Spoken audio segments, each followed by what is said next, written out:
now that we have our Baby Lock Rachel, which will also work for the Baby Lock Grace, threaded, and we have the bobbin put in and wound and threaded also, I'm going to show you a great feature with this machine called the automatic buttonhole. We will use stitch number 34, so I will turn the knob until I get to 34. This nice automatic feature will show us that our presser foot, instead of J, will now be A. So I will open my compartment and I will find my presser foot A, which is the buttonhole foot. And notice you can barely see it, but it will have the A stamped into the foot. So if you can read the letter, this is the way that the foot will go on. So we'll snap it here. But before we do that, we will take our button. We will push the back lever open and we will insert our button. This way the machine knows the size of the button in the back and what size to do your buttonhole. To snap off your J foot, we will touch the black button in the back and remove it. We will line up our A buttonhole foot up underneath our ankle and we will snap it down onto the bar. Okay.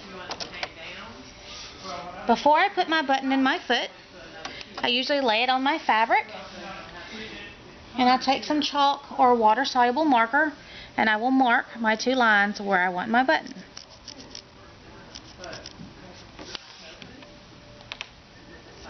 And I'll put my button in my foot.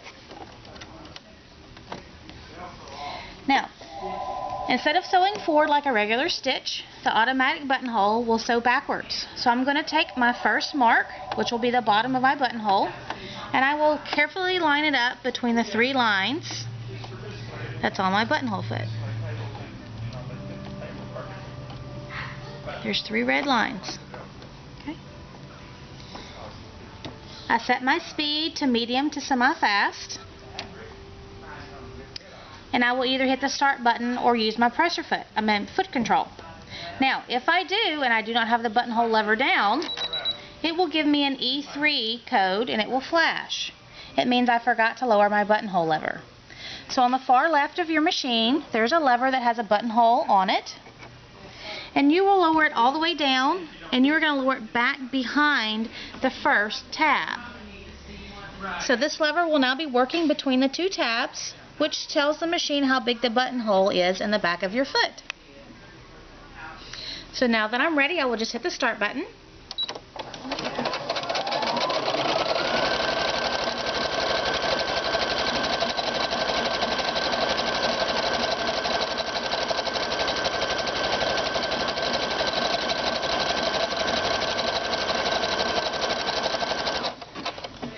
It will automatically tie it off. If the needle is stopped down, I hit my needle up, needle down button. Raise my presser foot, which will reset the buttonhole foot for your next buttonhole. Pull my fabric to the left and use my cutter on the side to cut it off. You have now made a buttonhole for the size of your button. I will take my seam ripper or scissors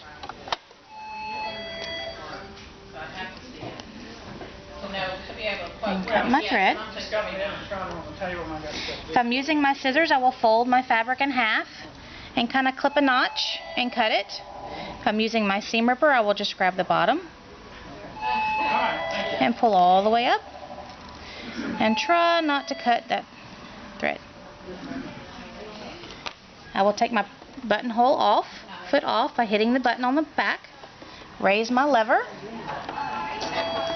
take my button out, and now I have a perfect size for my button.